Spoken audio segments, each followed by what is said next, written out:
Hello student, welcome to Shri academy. Hello guys, कैसे हो आप सभी और कैसी चल रही है आपकी तैयारी यूजीसी नेट के लिए। तो गाइस, आई होप आप सभी की तैयारी बड़ी अच्छी से चल रही होगी और आपने जो मैंने क्रिटिसिज्म का वीडियो बनाया है उसको आपने देखा होगा और आई होप कि आपको उससे हेल्प मिली होगी उन थ्योरीज़ को समझने, उस क्रिटिक्स को समझने में, और जो उन्होंने कंसेप्ट दिया है, जो उन्होंने थ्योरी दी है उसको समझने में आपको हेल्प मिली होगी। और इसके बाद मैंने जो वीडियो बनाया वो basic concept, English basic concept, वो भी आपने देखा होगा। तो गाइस, अब इसी सीरीज़ में हमारा जो नेक्स्ट है वो इंडियन राइटिंग से रिलेटेड है। तो इसमें भी मैंने प्रीवियस ईयर क्वेश्चन लिए हैं और मैंने इसमें इंडियन राइटर तो लिए ही हैं, साथ में इंडियन डायस्पोरा जो है वो राइटर भी लिए हैं। तो डायस्पोरा आपको पता ही होगा गाइस क्या होता है। तो जो हमारे इंडियन राइटर जो बाहर है, या तो उनका जन्म ही बाहर हुआ है या वो जो है पहले यहाँ रहे बाद में वहाँ जाके रहने लग गए किसी फॉरेन कंट्री के अंदर, तो उसको जो हम इंडियन डायस्पोरा कहते हैं। तो उनसे रिलेटेड भी हमारे यहाँ क्वेश्चन पूछते हैं। तो जितने भी हमारे प्रीवियस ईयर के अंदर 18 से 22 तक के, क्योंकि मैंने सारे क्वेश्चन डाले इसमें, वो इसकी वजह यही है गाइस, क्योंकि बहुत ज़्यादा पुराने जो क्वेश्चन हैं पैटर्न चेंज हो जाता है और वो जो है चीज़ें फिर आउटडेटेड होती चलती हैं। तो मैंने इसके अंदर जो है न्यू पैटर्न को ही फॉलो किया है 18 से लेके 22 तक की। तो आप उससे अपनी स्ट्रेटजी प्लान कर सकते हो कि आपको क्या क्या चीज़ें पढ़नी चाहिए, कितना उसको तैयार करना चाहिए। तो गाइस, शुरू करते हैं इंडियन राइटिंग से रिलेटेड। तो फर्स्ट क्वेश्चन है हमारा, which of the following concept are associated with Bhartrihari's theory of sphota. Bhartrihari से की थ्योरी है जो उन्होंने सफोटा दी है, उसके अंदर जो है कौन से कंसेप्ट को यूज़ किया है। तो जैसे ऑप्शन है हमारे पास, जैसे रस है, अलंकार है, ध्वनि है, क्रोति है और शब्द ब्राह्मण है। तो गाइस, भर्तृहरि ने जो है सफोटा का मीनिंग क्या होता है पहले तो ये देखिए। तो सफोटा का मीनिंग होता है ब्रस्टिंग। ब्रस्ट यानी कि फूट पड़ना होता है, यानी ओपनिंग कह लीजिए, ओपन कह लीजिए, एकदम से कोई चीज़ फूट के पड़ती है, फूट पड़ती है, उसको बोलते हैं ब्रस्ट।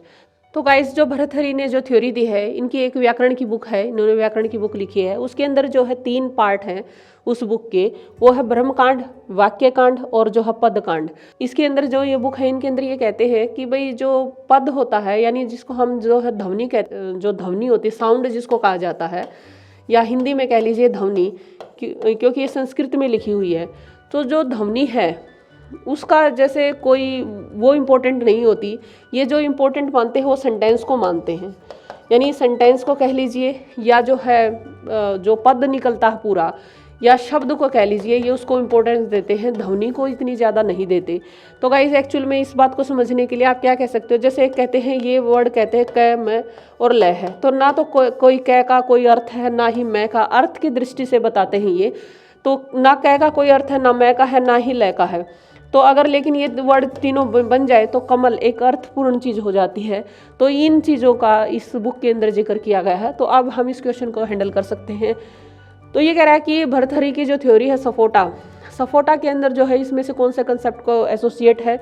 तो अब जैसे मैंने एक तो ध्वनि बताया, तो ये सी जो है ध्वनि, और शब्द ब्राह्मण, तो ये जो है 2 चीज़ों को, यानी ये जो है ध्वनि को इतनी इंपॉर्टेंस नहीं देते क्योंकि वो अर्थ की दृष्टि से सही नहीं है।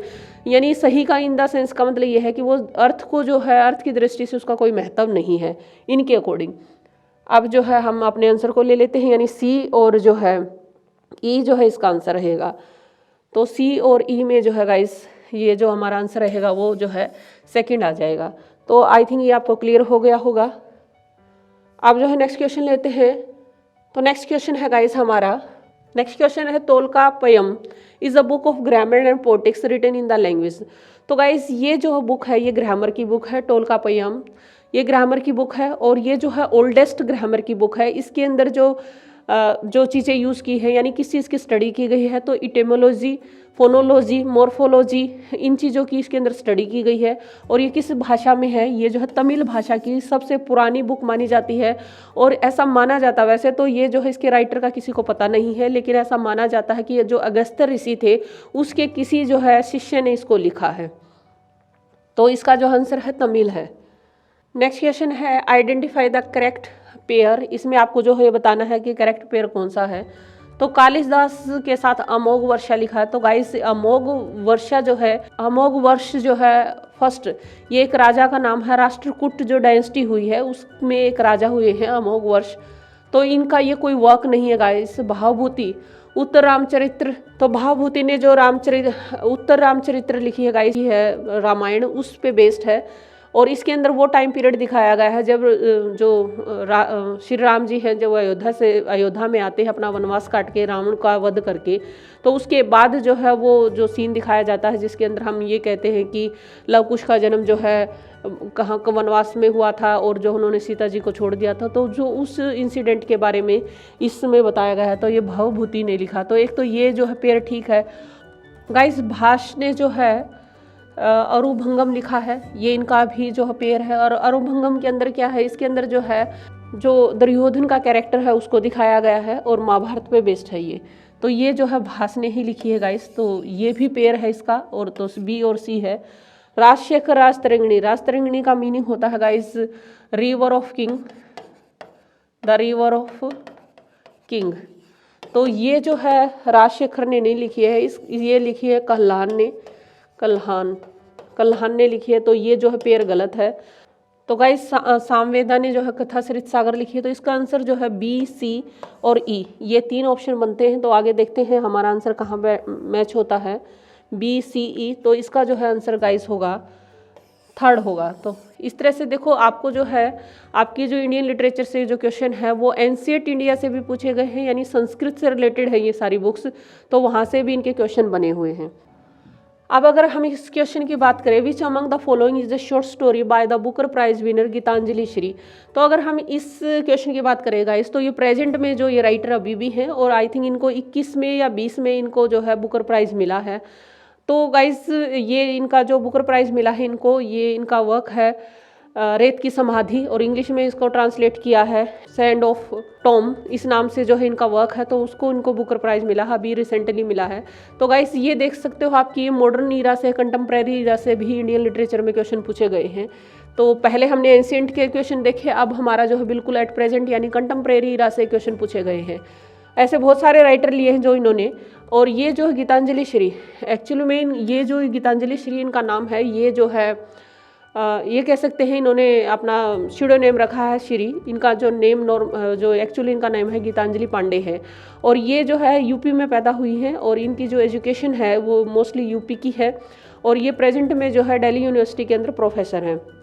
तो ये जितने वर्क दिए गए हैं गाइज, खाली जगह, हमारा शहर उस बरस, बेलपत्र माई, तो ये सारे जो है इन्हीं के वर्क हैं। तो इनमें से पूछा है कि इसमें शॉर्ट स्टोरी कौन सी है। तो गाइज ये सभी जो है ना नॉवल हैं, ये भी नॉवल है और जो है ये भी नॉवल है।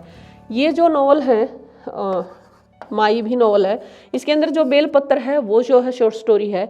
और जो इनका ये वर्क है हमारा शहर उस बरस, इसके ये जो है बाबरी मस्जिद का जो ढांचा गिराया गया था उससे रिलेटेड है ये। तो इसीलिए है कि हमारा शहर उस बरस, यानी ये जो है अयोध्या में जो बाबरी मस्जिद का ढांचा गिराया गया था, क्योंकि ये यूपी की हैं, तो उस इंसिडेंट को वहाँ पे क्या सिचुएशन होती है, क्या जो है मतलब ये वायलेंस होती है, किस तरह की चीज़ें होती हैं, तो इस नोवेल के अंदर इन्होंने सारी चीज़ें दिखाई हैं। तो इनका जो आंसर बनेगा, इस क्वेश्चन का आंसर बनेगा थर्ड, बेलपत्र। अब गाइस इस क्वेश्चन की बात करते हैं। तो इस क्वेश्चन के अंदर क्या है, ये जो है मैच द फॉलोइंग है, यानी कि ये लिस्ट जो है मैच करनी है। ऊपर राइटर के नाम है, नीचे इनके वर्क के नाम है। तो पहले हम ये देखते हैं कौन कौन से राइटर है। परमूल मोरगन, ये गाइस तमिल राइटर हैं, तमिल राइटर हैं और इन्होंने तमिल भाषा में ही लिखा है और इनके वर्क जो है इंग्लिश में ट्रांसलेट हुए हैं। हंसा सवेंद्रा शेखर, ये जो है संथाल जो है आदिवासी जो होते हैं उस समुदाय से बिलोंग करते हैं और ये बाय प्रोफेशन जो है मेडिकल, ये कह सकते हो डॉक्टर थे ये। और इन्होंने जो वर्क लिखा, ऐसा वर्क लिखा, और ये झारखंड में जॉब करते थे और इन्होंने कुछ आदिवासी से रिलेटेड ऐसा वर्क लिखा जिस पे जो है कंट्रोवर्सी फैल गई और इनको जो है इनकी जो पद है उससे भी हटाना पड़ा। बाद में प्रोटेस्ट हुए और उसके बाद इनको वो पद जो है वापस दिया गया। तो ये आदिवासी समुदाय से जो है बिलोंग करते हैं। तो अगर आप इनकी थोड़ी बहुत बायोग्राफी जानते हैं तो इनके क्वेश्चन जो है, इनके वर्क जो है इनसे मैच हो जाएंगे। अब जो है बेबी कैमले और उर्मिला पवार, ये दोनों जो है मराठी राइटर हैं गाइस, मराठी राइटर हैं और जो है ये जो है मराठी लैंग्वेज में ही लिखती हैं और दोनों जो है दलित से कह लीजिए, दलित परिवार से बिलोंग करती हैं। और इन्होंने जो है अपने उसी अनटचेबिलिटी के ऊपर लिखा है, सोशल रिफॉर्म के ऊपर लिखा है। ये एक्टिविस्ट हैं दोनों। तो जो है उर्मिला पवार जो है एक्टिविस्ट हैं, और ये भी जो है महाराष्ट्र से मराठी परिवार से बिलोंग करते हैं, मराठी जो समुदाय से बिलोंग करती है, लेकिन मराठियों के अंदर जो दलित समुदाय होता है वहाँ से बिलोंग करती हैं।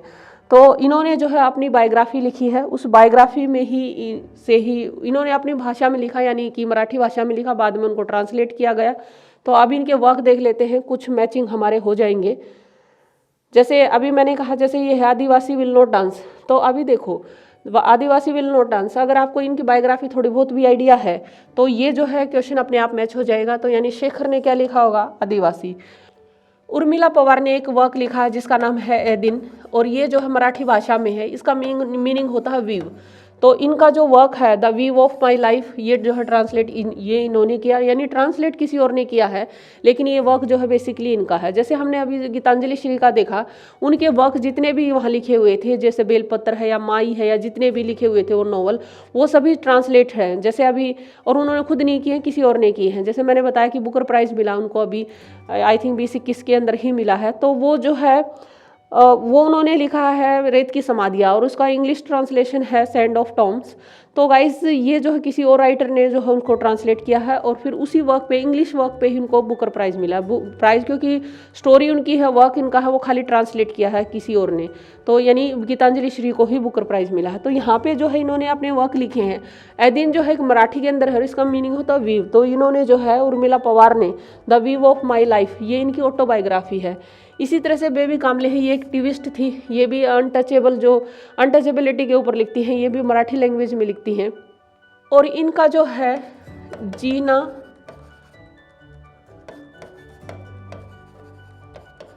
जीना अमूचा, इस नाम से मराठी में ही इनकी ऑटोबायोग्राफी है, और इसका मीनिंग होता है द प्रिजन वी ब्रोक। तो ये गाइस जो है इन्होंने लिखा है। अब हमारे पास जो एक ही बच गया, परमूल मॉर्गन, तो इनका है वन पार्ट वुमेन। तो अब हम इसका आंसर देख लेते हैं कौन सा बनेगा। तो गाइस इसका जो है जो ये आंसर बनेगा वो ये होगा, थर्ड जो है इसका आंसर बनेगा। तो आप इससे मैच कर सकते हो कि कौन कौन से वर्क हैं। नेक्स्ट क्वेश्चन है which of the following text coins the slogan Vande मातरम।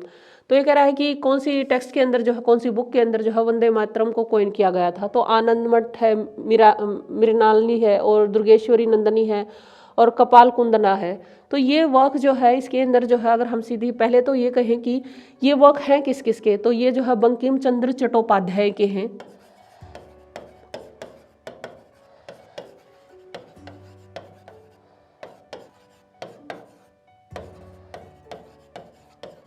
ये सभी जो वर्क जो है गाइस बंकिम चंद्र चट्टोपाध्याय के हैं। और जो है आनंद मठ इन्होंने ही लिखा है, इसी के अंदर जो है वंदे मातरम जो है गाया गया है, या वंदे मातरम को कॉइन किया गया है, लिखा गया है। ये 1882 के अंदर आया था।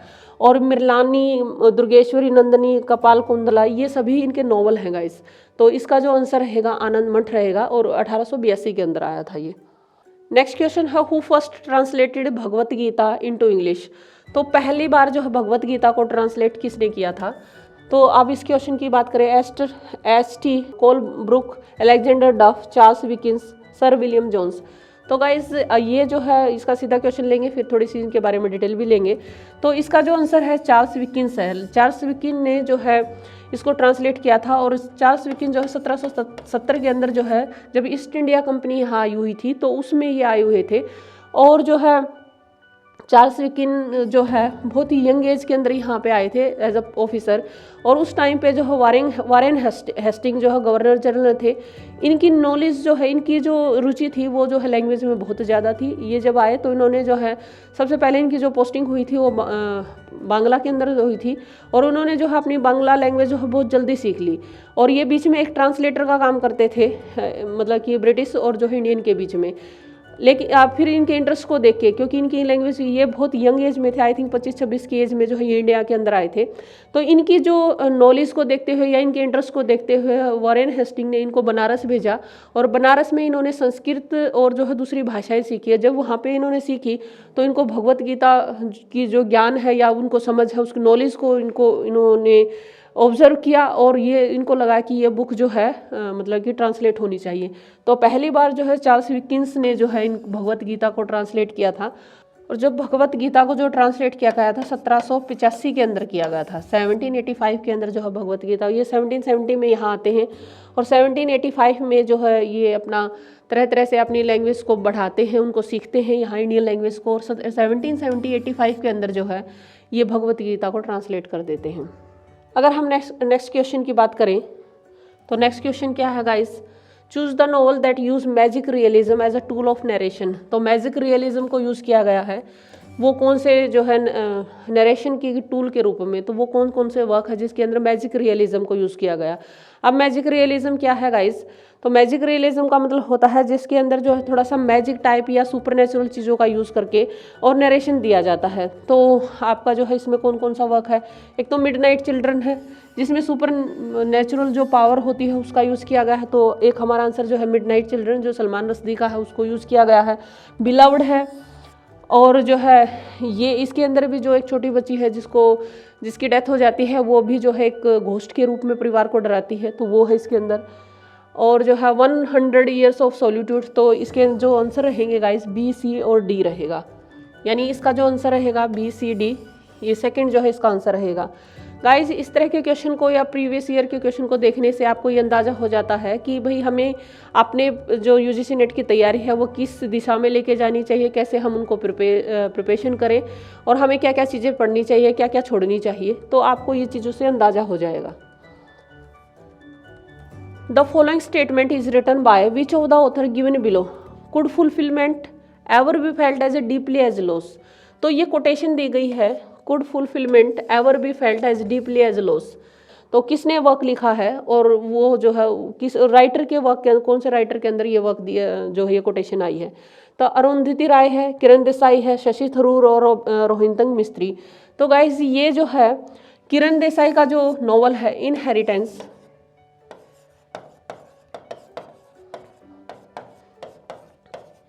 इनहेरिटेंस लॉस जो है उसके अंदर जो है ये कोटेशन दी गई है, इस वर्क के अंदर जो है इस कोटेशन को यूज़ किया गया है। तो इसका आंसर हमारा जो है सेकंड हो जाएगा। अब नेक्स्ट क्वेश्चन की बात करते हैं गाइस। नेक्स्ट क्वेश्चन है given below are two statement. Statement के क्वेश्चन जो है हर तरह के यूनिट में आते हैं हमारे। तो स्टेटमेंट 1 में क्या कहता है, इन माई रिमेंबर्ड विलेज। एक्चुअल में guys in my remembered village ये जो ना वर्क का नाम है, ये जो है इन माई रिमेंबर्ड विलेज ये जो है एक वर्क का नाम है, नॉवल का नाम है, 1976 के अंदर आया। और किसने लिखा है, एम.एन. श्रीनिवास जो है इसके राइटर हैं। तो इन्होंने लिखा highlights the ethnographical detail of a village. Ethnographical क्या होता है गाइस, एथेनिकल क्या होता है चीज़ें, इथेनोग्राफिकल का मतलब होता है किसी पर्टिकुलर जगह के रिचुअल कल्चर, उस चीज़ों की सारी चीज़ों के बारे में बताना, यानी एक पर्टिकुलर प्लेस से रिलेटेड जो उनका कल्चर है, यानी वो दूसरों से अलग कैसे हैं या उनका खुद का कल्चर कैसे है, तो उसके पूरे कल्चर को बताना, उसको बोलते हैं इथेनोलॉजिकल या इथेनोग्राफी भी कह सकते हो आप इसको। यानी जैसे अगर कोई जो है हमारे यहाँ आए वो फॉरेनर, तो वो हमारी यहाँ की चीज़ों को बताए या हम जो है यहाँ अपने इंडिया की चीज़ों को बताएं, तो एक पर्टिकुलर जगह के बारे में, उसके कल्चर को, उनके रहन सहन को, लोगों की बोलचाल की भाषा क्या है, तो उन सब के बारे में जो स्टडी करता है उसको बोला जाता है इथेनिसिटी का मतलब होता है एक पर्टिकुलर प्लेस या लोकल चीज़ के बारे में करना।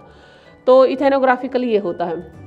तो ये कह रहा है कि इन माई रिमेंबर्ड विलेज 1976 के अंदर जो श्रीनिवास जो है हाईलाइट करता है इथेनोग्राफिकल डिटेल ऑफ विलेज रामपुरा, एक रामपुरा जो जगह है और वो उस अपने विलेज को याद करता है, मैसूर के अंदर है।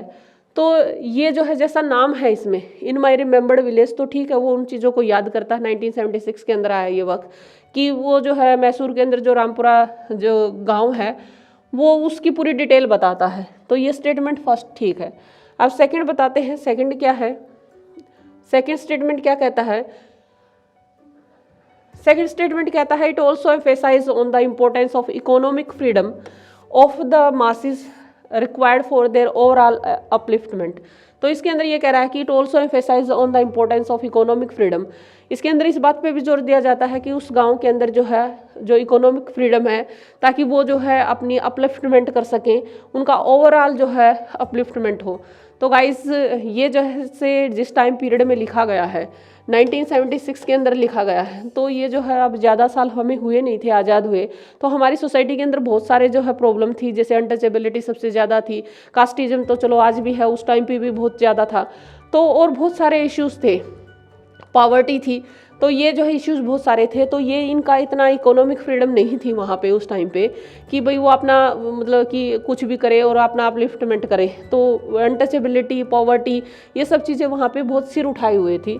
तो गाइस ये जो है इसके अगर हम बात करें, वैसे तो देखो इस क्वेश्चन का आंसर वही दे सकता था जिसने इसकी स्टोरी पढ़ी हुई है, समरी पढ़ी हुई है, लेकिन फिर भी हम जो है इस टाइम पीरियड को देख के थोड़ा सा अंदाज़ा लगा सकते हैं कि भाई क्या इतनी फ्रीडम थी वहाँ पे। तो इतनी फ्रीडम किसी भी इंडिया के किसी भी विलेज के अंदर ऐसी नहीं थी।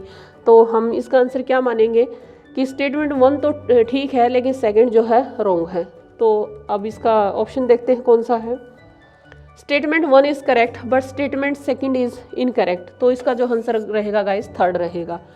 अब जो है नेक्स्ट की तरफ आ जाते हैं। नेक्स्ट क्वेश्चन क्या है हमारा, अब ये भी आपके मैच द फॉलोइंग है, आपस में दो जो है पेयर दिए हुए हैं, यहाँ पे राइटर है और इधर जो है इन राइटर के वर्क दिए गए हैं।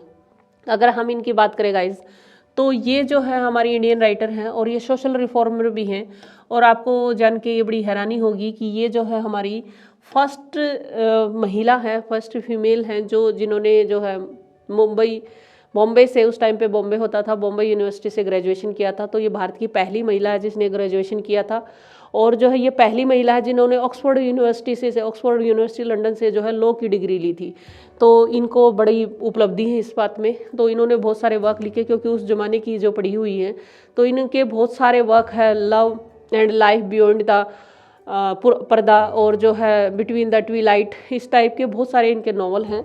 और अगर हम बात करें कृपाबाई संथीनाथन, तो गाइस ये जो है जो कृपाबाई हैं ये जो है हिंदू थी, लेकिन ये जो है क्रिश्चियनिटी में अपने आप को इन्होंने कन्वर्ट किया, यानी क्रिश्चियन बन गई थी। तो इनकी जो है दो वर्क ऐसे हैं, वैसे तो इन्होंने भी बहुत कुछ लिखा है, लेकिन इनके दो वर्क ऐसे हैं जिसके अंदर जो है ये मतलब कि इनकी सेमी ऑटोबायोग्राफी है। तो एक तो शगुन नाम से इनका वर्क है, शगुन लाइफ ऑफ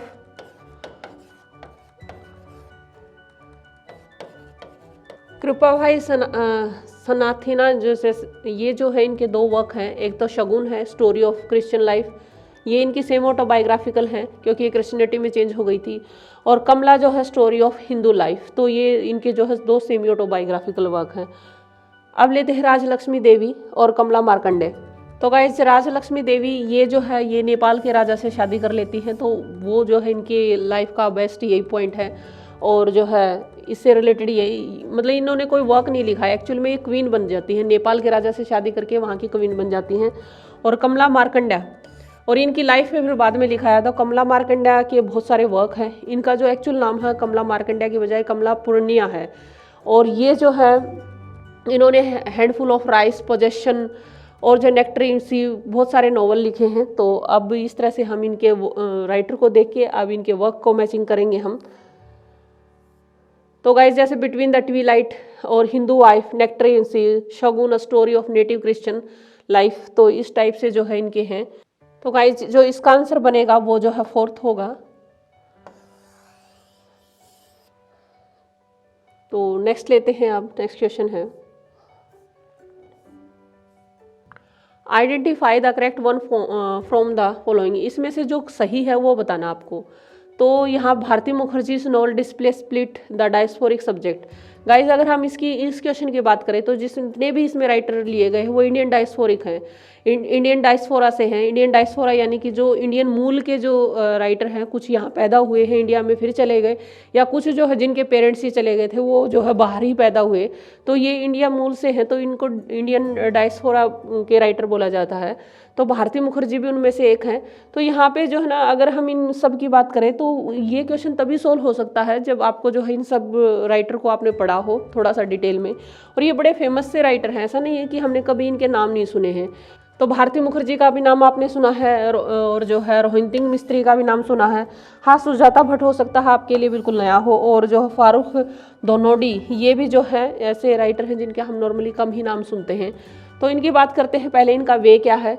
तो Bharati Mukherjee novel display split in the diasporic subject. देखिए गाइस, जितने भी राइटर हैं जो भी वहाँ बाहर गए हैं, जिसमें सलमान रश्दी भी उसी के अंदर आते हैं, तो जितने भी राइटर जो इंडिया से बाहर गए या वह बाहर पैदा, नॉर्मली उन्होंने जो है ऐसी चीज़ें लिखी हैं जो उनको नॉस्टैल्जिया से रिलेटेड है, यानी वो ये अपने कहीं ना कहीं अपने गांव को, अपने देश को, अपनी जगह को, अपने लोगों को याद करते हैं, चाहे वो आ सकते हो या नहीं आ सकते हो, वो उन चीज़ों को याद ज़रूर करते हैं, पॉजिटिव वे में याद करते हैं। तो उनके लेकिन जो है इन्होंने भारती मुखर्जी ने ये इश्यू तो लिए हैं कि वहाँ जाके इनको कैसे रेसिज्म का सामना करना पड़ता है, लेकिन कहीं ना कहीं ये इंडिया को उतना लाइक नहीं करती है, यानी वो नॉस्टैल्जिया का पॉइंट इनके अंदर नहीं आता है। तो इसलिए यहाँ पे लिखा है कि उनके जो नॉवल है स्प्लिट कर देते हैं डायस्पोरिक सब्जेक्ट को, यानी डायस्पोरा क्या है कि भाई वो अपने देश को याद कर रहे हैं, लेकिन इनके जो वर्क है, जितने भी आप वर्क पढ़ो, तो उनके अंदर ऐसा ही आता है कि जैसे मतलब वो नॉस्टैल्जिया का पॉइंट कहीं है नहीं। तो अगर हम यहाँ बात करें कि रोहिंटन मिस्त्री जो है वो Canadian, Indian born Canadian writer हैं। ये Rohinton Mistry belongs to the community of Parsis that fled to India from Persia to escape Islamic persecution. तो ये जो है पारसी समुदाय से थे एक्चुअल में, और जो है ये पारसी समुदाय से थे, बाद में जो है ये चले जाते हैं, इंडियन बोर्न है, ये यहाँ पैदा होते हैं, और इनके फादर का नाम साइरस मिस्त्री था। वो जो है फिर कनाडा में चले जाते हैं, और ये बात सच है कि वो पारसी थे, तो वो जो है पर्सिया के लोग जो है इस्लामिक परसिक्यूशन से बचने के लिए इंडिया में आए थे, एक टाइप से शरण ली थी उन्होंने यहाँ आके। तो ये भी जो है पॉइंट ठीक है, राइट है, और बी भी पॉइंट राइट है। सुजाता भट्ट जो है ये हमारी इंडियन राइटर हैं, और इनके वर्क के अंदर आपको जो है nostalgic memory, long intensely for it, यानी कि अपने घर के लिए, अपने देश के लिए बहुत ज़्यादा जो है वो नॉस्टैल्जिक मेमोरी को याद करती हैं, यानी वहाँ से जुड़ी हुई। तो ये भी पॉइंट ठीक है। और जो है अगर हम ये कहें, Farrukh Dhondy connects Delhi and New York to discuss the diasporic experience. तो गाइज़ ये भी हमारे जो है इंडियन राइटर हैं, इंडियन डायस्पोरा से रिलेटेड है, और लेकिन इन्होंने ये कहा ना कि दिल्ली से, और वो जो डायस्पोरिक एक्सपीरियंस के लिए वो आते थे, एक्चुअल में वो दिल्ली आते थे, क्योंकि ये जो स्क्रीन प्ले राइटर भी है और लेफ्ट विंग के राइटर माने जाते हैं गाइज ये। और इन्होंने मंगल पांडे जैसी जो मूवी है उसकी स्टोरी स्क्रिप्ट जो है इन्होंने ही लिखी है। तो हम ये वजह नहीं आती है कि वो किस लिए आते थे। Sharat Chandra in his poem in the third country wishes to die in India. तो ये जो है ये पॉइंट भी गलत है। तो हमारे पास जो पॉइंट बनते हैं ABC, तो ये जो है इसका आप देखते हैं कहाँ है ये ABC। तो गाइस इसका जो आंसर रहेगा वो जो है सेकंड रहेगा, ABC ओनली। नेक्स्ट क्वेश्चन की तरफ बढ़ते हैं। The Indian English novelist witnessed a warm reception of their writing in Europe, and they proliferated well in India during the 1930s and 40s. Statement second, the two world war added an overall sense of gloom and civilization crisis across the globe, especially in Europe. तो statement क्या कहती है? The Indian English novelist witness a warm reception of their writing. तो 19 और 30s के अंदर जैसे अगर हम बात करें, जैसे R.K. नारायण हुए, मुल्क राज आनंद हुए, तो इनको जो है वेल रिसेप्शन मिला है। वहाँ के राइटर ने जो है ये कह सकते हो कि हेल्प की है इनकी बुक वगैरह को छपवाने में, पब्लिश करवाने में। और इसकी वजह ये है कि द टू वर्ल्ड वॉर, फिर सेकंड पॉइंट है the two world war added an overall sense of gloom, क्योंकि 2 वर्ल्ड वॉर हुए हैं, उन्होंने जो है पूरे जो है स्टेटमेंट अलग अलग है, लेकिन अब ये कह रहा है कि 2 वर्ल्ड वॉर हुए थे, उन्होंने जो है सारे सिविलाइजेशन के अंदर सिविलाइजेशन क्राइसिस हो गया था ग्लोब के अंदर, और जो है एक जो है सेंस ऑफ ग्लूम पैदा कर दिया, यानी उदासी की भावना कर दी, स्पेशली इन यूरोप के अंदर। तो ये भी बात बिल्कुल ठीक है, क्योंकि एक किस्म से उनकी सत्ता जाती रही थी, जो पूरे वर्ल्ड पे वो राज करते थे, तो कहीं ना कहीं वो डाउन हो गया था। सेकेंड वर्ल्ड वॉर के बाद तो अमेरिका उभर के आ गया था। तो ये दोनों ही स्टेटमेंट सही हैं गाइज। तो बोथ स्टेटमेंट 1 और 2 आर ट्रू। तो ये जो है आपका फर्स्ट ही जो है आपका आंसर हो जाएगा। तो इस तरह के भी क्वेश्चन आते हैं।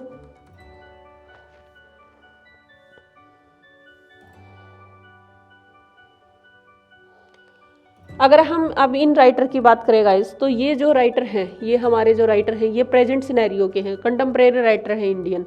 जैसे जो है सिद्धांत धनवंत सिंघवी, ये जो है प्रेजेंट में लिख रहे हैं अभी इस टाइम पे। अद्विता काला, ये जो है इन्होंने बहुत सारी मूवी भी लिखी हैं, ऐसे वर्क भी लिखे हैं। ऑलमोस्ट सिंगल, ऑलमोस्ट देयर, इनके जो है नोवेल हैं। और फिर इनको जो है बाद में ऑफर मिला, मतलब कि मूवी की स्क्रिप्ट लिखे ये। अमृत सेठी, अनुजा चौहान के बारे में ये है गाइस कि भाई ये जो है मतलब कि एग्जीक्यूटिव हेड थी, और जो है इन्होंने भी बहुत सारे नॉवल लिखे। और पेप्सी और जो जिस तरह के स्लोगन आते हैं, एडवर्टाइजमेंट कंपनी की ये जो है एग्जीक्यूटिव मैनेजर थी। और 2010 तक, बाद में इन्होंने उस जॉब को छोड़ा। जैसे दिल मांगे मोर, इस तरह के जो स्लोगन आए थे वो जो है इन्हीं के कार्यकाल के अंदर आए थे। और पेप्सी के लिए आता ना, थोड़ा है तेरा पर मेरा है, इस टाइप के जो स्लोगन है, तो ये जब उस एडवर्टाइज कंपनी की जो है एक किस्म से एग्जीक्यूटिव मैनेजर थी, तो इन्हीं के दिमाग की उपज ये कह सकते हो आप, इस तरह के स्लोगन थे। और बाद में इन्होंने 2010 के बाद इन्होंने एक किस्म से उसको छोड़ा और ये फुल टाइम जो है राइटर बनी।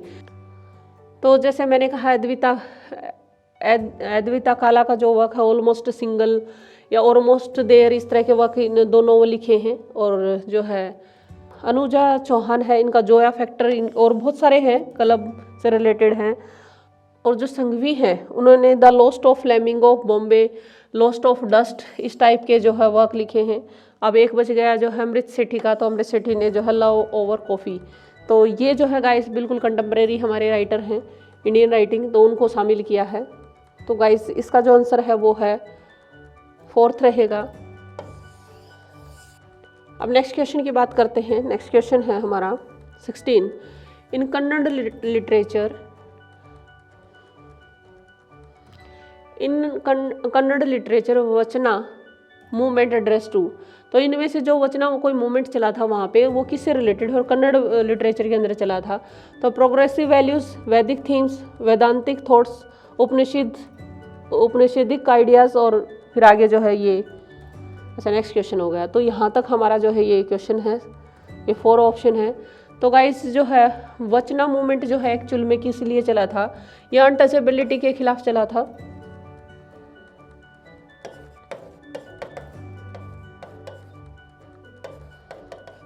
अनटचेबिलिटी के अगेंस्ट चला था, सोशल रिफॉर्म के लिए था एक किस्म से ये social reform.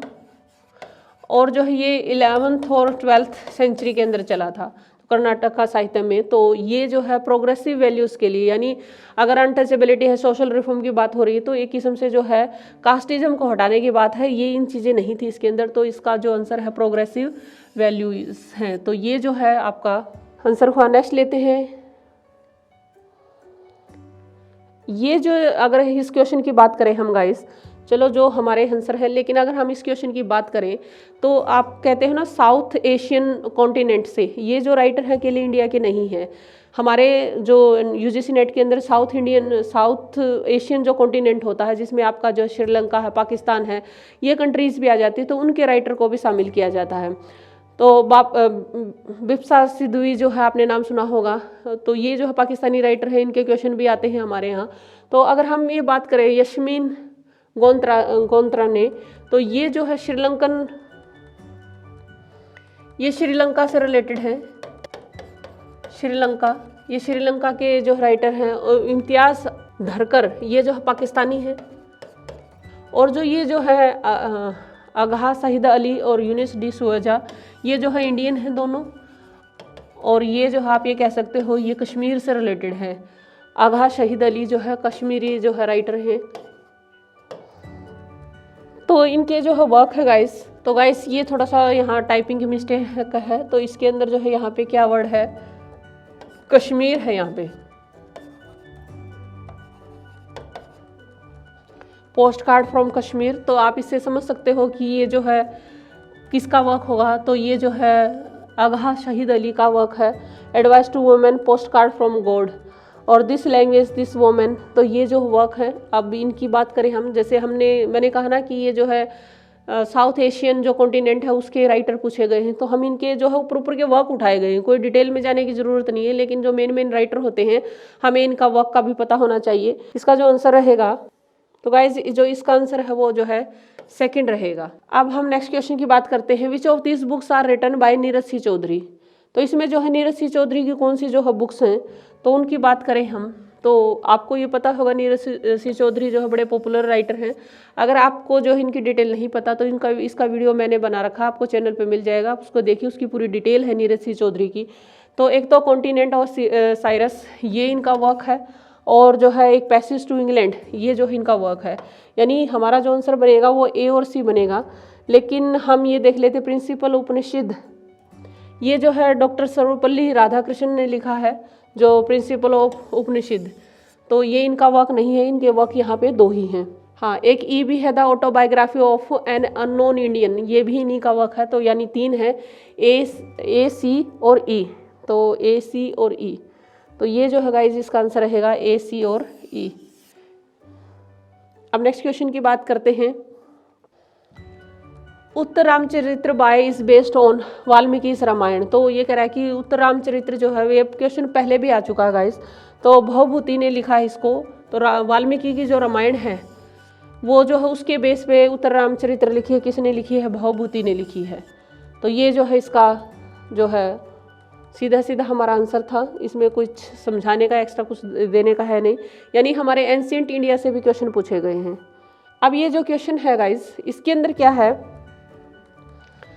Bridge V Lal Rama's banishment deals with the history of Fiji. तो गाइस ये जो हमारा वर्क है, नेक्स्ट क्वेश्चन है ब्रिज वी लाल रामास बेनिशमेंट। इसमें जो राम को जो से वनवास होता है उसकी स्टोरी है इसके अंदर, और वो जो है श्रीलंका में जाते हैं, और जो है हिस्ट्री ऑफ फिजी की बात की गई है, यानी उसके अंदर जो है ये रेफरेंस आता है। तो गाइस इसके अंदर जो है ये भी बताया गया है कि जब राम जी वहाँ जाते हैं वनवास के अंदर, तो वो कितने साल के थे, और जब वो लौट के आते हैं तो कितने साल के होते हैं। तो जब इसी के अंदर ये बताया गया है कि वो 25 ईयर के थे जब वो वनवास में जाते हैं, और आते हैं तो 39 ईयर के हो चुके होते हैं। इसमें जो राम सेतु है उसकी जो है लेंथ और ब्रेड्थ के और उनका रेशो वो सब बताया गया है इसके अंदर। तो ये जो है इसके अंदर जो है 150 जो ईयर हैं उसकी स्टोरी को बताया गया। हिस्ट्री ऑफ फिजी के अंदर जो है किस चीज़ को, यानी 150 सालों की बात को इसके अंदर डिस्क्राइब किया गया है। Which of the following are not by Rabindranath Tagore. तो अगर रविंद्रनाथ टैगोर के वर्क पूछे गए हैं यहाँ पे, इसमें से कौन सा नहीं है? तो अगर आपने रविंद्रनाथ टैगोर को पढ़ा है तो आपने पढ़ा होगा वहाँ पे विसर्जन है, चंडिलिका है, मुक्ताधर है। तो ये जो है इनके तीनों वर्क हैं, लेकिन प्रणीता और पुनर्नवा नहीं है।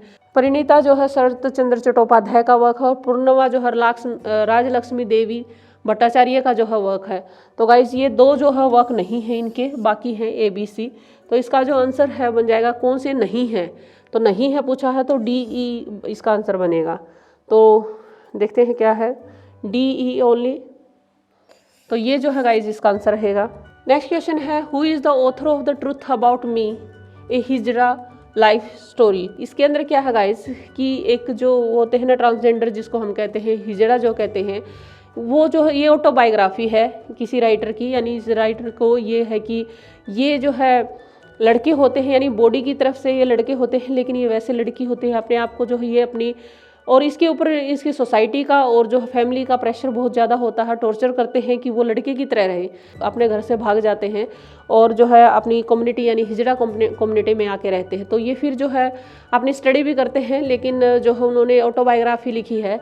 तो वो किसने लिखी है? रेवती जो है ये राइटर हैं, और इन्होंने जो है ये इन्हीं की जो है ये ऑटोबायोग्राफी है। और वी गीता ने इनको इंग्लिश में भी ट्रांसलेट किया है। तो यहाँ पे हमसे पूछा है कि इसके जो राइटर कौन है, तो रेवती है इनके। तो गाइस अब जो नेक्स्ट क्वेश्चन है हमारा उसको देखते हैं वो क्या है। तो ये कह रहा है कि choose the right chronological sequence of the following books.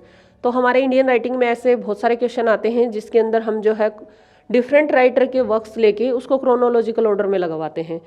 तो जैसे अरुंधति रॉय का है the God of small thing, और जो है किरण देसाई का the inheritance of loss, Shashi Deshpande that long silence, Jhumpa Lahiri the namesake. तो गाइस सीधा सीधा क्वेश्चन की अगर हम बात करें तो यहाँ पे अगर आपको इनकी पब्लिशिंग डेट पता है तो आप इनको सीक्वेंस में इजीली लगा सकते हो।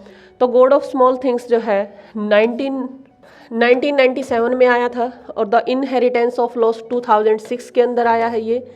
दैट लॉन्ग साइलेंस जो है ये 1989 के अंदर, और जो है झुम्पा लहरी का द नेम सेक जो है ये 2003 के अंदर आया है। तो गाइज अगर आपको इनका पब्लिशिंग डेट पता है तो आप इनको जो है इजीली लगा सकते हो सीक्वेंस में, फिर तो कुछ है ही नहीं। तो इसके अकॉर्डिंग आपका क्या हो जाएगा, सबसे पहले जो है इसमें क्रोनोलॉजिकल ऑर्डर की अगर हम बात करें तो सबसे पहले जो हमारा C बनता है, क्योंकि ये जो है आया है C। उसके बाद हमारा जो है A बनता है, फिर जो है D है, और उसके बाद जो है B है। तो ये हमारी सीक्वेंस बनेगी। हम इसका जो आंसर देख लेते हैं अब कहाँ मैच होगा ये। तो CADB, तो CADB यानी हमारा जो आंसर रहेगा वो जो है 3rd हो जाएगा। तो चलते हैं गाइस अब नेक्स्ट क्वेश्चन पे। यानी सिर्फ इसमें आपको जो है इन सब की पब्लिशिंग डेट पता होनी चाहिए। अब नेक्स्ट क्वेश्चन लेते हैं 24। Which of the following does Urvashi Butalia's the other side of silence primarily seek to do. तो ऐसा अगर हम थोड़ा सा बात करें कि उर्वशी बुटाला के बारे में थोड़ा सा कि ये है क्या, तो ये जो है गाइस इंडियन फेमिनिस्ट मूवमेंट से उनसे जुड़ी हुई थी, फीमेल थी तो डेफिनेटली उससे जुड़ी हुई थी। तो इनके जो है बहुत सारे वर्क जो है फेमिनिज्म के ऊपर भी लिखे हुए हैं इन्होंने, और ये पार्टीशन के ऊपर तो है ही। तो अगर हम जो है इनका एक और वर्क आता है, तो ये है ही जो बड़ा फेमस हुआ था। दूसरा एक और वर्क है इनका, एक और वर्क है speaking peace, women's voice from Kashmir.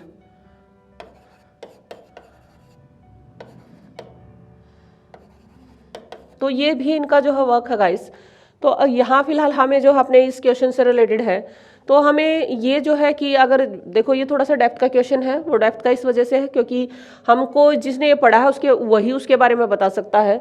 तो इसके अंदर जो है क्या कहा गया है इन्होंने, यानी इनके पॉइंट ऑफ व्यू से ये जो है पार्टीशन क्या था। तो to understand the partition as something more than a political divide. तो ये कह रही है कि एक तो ये आंसर बनता है कि जो पार्टीशन है वो जो है किसी और चीज़ से ज़्यादा जो है वो एक पॉलिटिकल डिवाइड ज़्यादा है, और ये जो है फोरग्राउंड बनाती है उसके अंदर a personal history of the partition. यानी ना तो ये कहती है कि होलोकॉस्ट से ज़्यादा है, ना ही वो जो है जो सेपरेटेड फैमिली थी उनको मिलाने का काम करती है। तो इसके जो आंसर है वो यानी ए और बी है। आप ए और बी सीधा इसका आंसर है। तो ए और बी में जो है आपका फर्स्ट ही आंसर हो जाता है। तो गाइस ये इसका जो है आंसर रहेगा। अब नेक्स्ट क्वेश्चन की तरफ चलते हैं। तो अगर गाइस हम अब इस क्वेश्चन की बात करें, which of these themes best sum up the pre occupation of most of Vijay Tendulkar place. तो ये कह रहा है कि जो विजय तेंदुलकर है इनके प्ले में आपको जो जितने भी इनके वर्क देखें तो उनमें जो है आप इनका निचोड़ क्या निकाल सकते हैं, ये कहें कि इनका थीम क्या रहा है। तो सीधा सीधा क्वेश्चन ये पूछा गया है। तो विजय तेंदुलकर जो है गाइस, पहली बात तो ये है इंडियन तो है, ये मराठी जो है राइटर हैं। तो मराठी राइटर हैं, ये जो है प्ले राइट भी हैं, और जो है और ये जो है मतलब कि नॉवल तो लिखते ही लिखते हैं। इनकी जो ज़्यादातर ये मतलब मराठी में लिखते हैं, और प्ले राइट्स भी हैं ये। और जो है इनके जो वर्क है ये जो है सोशल अपहीवल को दिखाते हैं। तो सोशल अपहीवल और जो डे टू डे लाइफ होती है, जो डे टू डे लाइफ है हम आम आदमी की, तो उसके बारे में इनके थीम ज़्यादा रहते हैं। तो इनके अंदर यानी ये जो है वर्क को ज़्यादा ये कहें कि जो रूटीन की लाइफ होती है उसके बारे में ज़्यादा बात करते हैं। तो हमसे सीधा सीधा क्वेश्चन ये पूछा गया है कि नॉर्मली इनके वर्क के अंदर जो थीम क्या होता है। तो डायनामिक्स ऑफ मीडिया ये नहीं होता है, ये कॉमन आदमी की बात करते हैं, और उनकी जो डे टू डे लाइफ होती है उनकी बात करते हैं। सोशल अपहील्स की बात करते हैं, यानी कि सोशल अपलिफ्टमेंट की बात करते हैं। तो मोटिवेशन ऑफ क्राइम से रिलेटेड कुछ नहीं लिखते हैं। लव ट्रायंगल वगैरह भी नहीं लिखते हैं। तो वर्किंग ऑफ पावर्स, वर्किंग यानी कि जो आम आदमी हैं, जो मजदूर लोग हैं, जो मतलब कि नीचे तबके के लोग हैं, या आम कह लीजिए मिडिल क्लास जो है, लोअर मिडिल क्लास है, उनकी पावर को दिखाया गया है, वर्किंग ऑफ पावर। तो यहाँ पे जो है इसी से रिलेटेड आप समझ सकते हो कि इनके वर्क का जो है थीम क्या रहता होगा। तो अब नेक्स्ट क्वेश्चन लेते हैं गाइस। ये आपको मैच द फॉलोइंग करना है इसके अंदर, और हमें जो है ये खाली वर्क का नाम पता होना चाहिए कि क्या है और कौन सा है। तो लेते हैं गाइस अब इस क्वेश्चन को। तो अगर हम इनके वर्क की बात करें गाइस, तो मास्क ऑफ कॉन्क्वेस्ट जो है ये जो है गौरी विश्वनाथ ने लिखा है। और अगर हम इसका पूरा वर्क की बात करें कि ये जो है क्या, या इस वर्क के अंदर है क्या, मास्क और कॉन्क्वेस्ट के अंदर जो है literary study and British rule in India, इनका जो है इनको मेंशन किया गया है। और जो आपका जो है राजेश्वरी सुंदर रंजन, इनका जो वर्क है ये जो है the life of the land है, इसके अंदर भी जो है इंग्लिश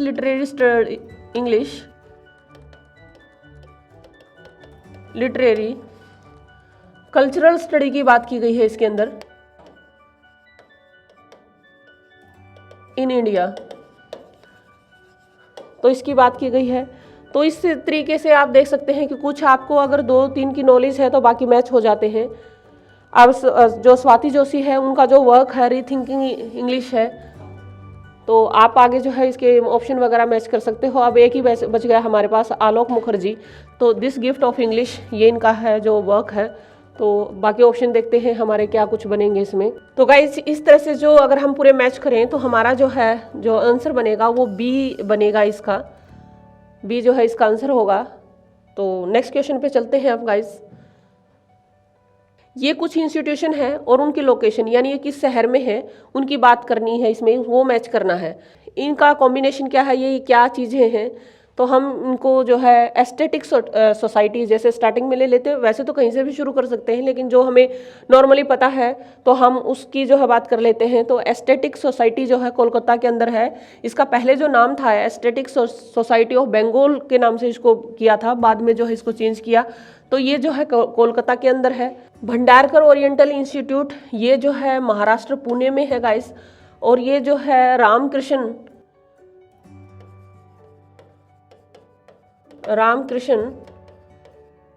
भंडारकर के नाम से ही है ये। उन्होंने इसकी एक किस्म से ये कहेंगे कि संस्थापक हैं वो इनके। और ये जो है 1917 के अंदर शुरू हुआ था। 1917 के अंदर उसको जो है महाराष्ट्र पुणे में शुरू किया गया था, भंडारकर ओरिएंटल इंस्टीट्यूट। अगर हम इसकी बात करें कौन मैरा पब्लिक लाइब्रेरी, तो ये जो है तमिलनाडु में चेन्नई में शुरू किया था इसको।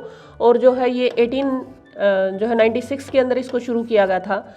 और गाइस ये जो है एक टाइप की नेशनल डिपॉजिटरी जो है लाइब्रेरी है। इसके अंदर जो है नेशनल डिपॉजिटरी का मतलब ये है कि इसके अंदर जो है जितनी भी पुरानी बुक्स हैं या जो है हिस्ट्री से रिलेटेड या लिटरेचर से रिलेटेड वो सभी जो है इसके अंदर जो है उनकी कॉपी है। और मतलब वो उनकी कोई ना कोई बुक्स वहाँ रखी हुई है जितनी भी पुरानी बुक्स हैं। और दूसरा ये है कि इसके अंदर जो प्रेजेंट के अंदर भी जितने भी न्यूज़पेपर निकलते हैं इंडिया में, जितनी भी जो है पीरियोडिकल्स मैगजीन चलती है, सबकी एक एक कॉपी वहाँ ज़रूर होती है। तो ये एक टाइप से डिपॉजिटरी का काम करती है। तो ये जो है आपकी 1896 के अंदर जो है ये शुरू की गई थी। अब जो हमारा बच गया है ध्वन्यालोक, तो एक्चुअल में गाइस ध्वन्यालोक जो है एक टेक्स्ट है ये। और जो है आनंदवर्धन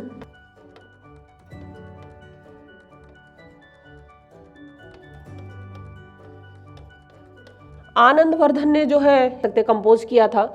और इसके अंदर जो है क्या है कि ध्वनि से रिलेटेड जो है बात की जाती है। यानी ये बताया जाता है कि ये एक टाइप की जो है साहित्य शास्त्र है। यानी कि इसके अंदर जो है जैसे हम किसी पोइट्री वगैरह को पढ़ते हैं तो जितने भी रस वगैरह होते हैं उनको रसों की जो अनुभूति होती है कि ध्वनि से कैसे होती है वो इसके अंदर उसकी स्टडी की जाती है। तो आप इससे मैच कर सकते हो अब क्या कौन सा बनेगा। तो गाइस इसका जो आंसर बनेगा वो बी बनेगा, बी बनेगा इसका। अब नेक्स्ट चलते हैं नेक्स्ट क्वेश्चन पे। अगर गाइस अब हम इस क्वेश्चन की बात करें, arrange the following characters in the chronological order in which they appeared in Indian literature. तो गाइस ये जो है अगर हम बात करें तो इनको भी जो कैरेक्टर के हिसाब से जो इन वर्क के अंदर जो कैरेक्टर यूज़ किए गए हैं उनके हिसाब से इसको जो है अरेंज करना है। तो अगर हम ये बात करें यहाँ पे है महाभारत, जैसे सबसे पहले है परनेशाचार्य। ये समस्कारा जो वर्क है उसके अंदर इस कैरेक्टर को यूज़ किया गया है। महाभारत के अंदर जो शकुनी है, the room on the roof जो है ये रस्टी इसके अंदर जो कैरेक्टर है। और गोडान के अंदर जो गोबर का जो कैरेक्टर है यानी उसके कैरेक्टर का नाम जो है गोबर है। तो ये जो है कह रहा है कि मतलब एक सीधी सी बात ये है कि या तो आपको पब्लिशिंग डेट पता हो तो उसके अकॉर्डिंग ही पूछा गया है कि सबसे जो है ये जो वर्क की पब्लिशिंग डेट है, क्योंकि अगर जब वर्क आया है तभी तो जो है कैरेक्टर आया है। तो पहले हम यहाँ ले लेते हैं परनेशाचार्य जो है ये जो है किसने लिखा है। परनेशाचार्य जो है UR अनंत मूर्ति ने लिखा है, अनंत मूर्ति ने। और ये जो है 1965 के अंदर लिखा है। आप देखो अगर थोड़ा बहुत भी आप अपना आइडिया लगाना चाहते हो तो इन सब में जो है सबसे पुराना कौन सा है, महाभारत है। यानी महाभारत का जो कैरेक्टर है या महाभारत सबसे पहले आई होगी इन सब वर्क में। तो इसके अंदर जो शकुनी है यानी कि इससे सीक्वेंस हमारी बी से शुरू होगी। अब the room on the roof ये जो है रस्किन बॉन्ड का जो वर्क है, रस्किन बॉन्ड। और इसके अंदर जो है ये वर्क आया था 1957 के अंदर गाइस। गोदान जिसको बोलते हैं गोदान, तो गोदान जो है ये इसके अंदर जो कैरेक्टर है गोबर आया है। तो गोदान जो है मुंशी प्रेमचंद का है। ये हिंदी का जो है नोवेल है और ये जो है 1936 के अंदर आया है गाइस। तो सबसे पुराना इसमें शकुनी का है जो कैरेक्टर है, या महाभारत जो है सबसे पुराना है, तो उसके अकॉर्डिंग आप अरेंज कर सकते हो। तो अब हमारा जो आंसर बनेगा, जैसे अगर आपने जो है, जैसे इसकी बात करें रस्किन बॉन्ड की, तो अगर आपने नहीं इसके बारे में पढ़ा है तो इसका वीडियो मैंने कंप्लीट बनाया हुआ, आप उसको देख सकते हो। तो इसमें जो है सबसे पुराना हो गया हमारा बी, यानी कि महाभारत से शुरू करें हम।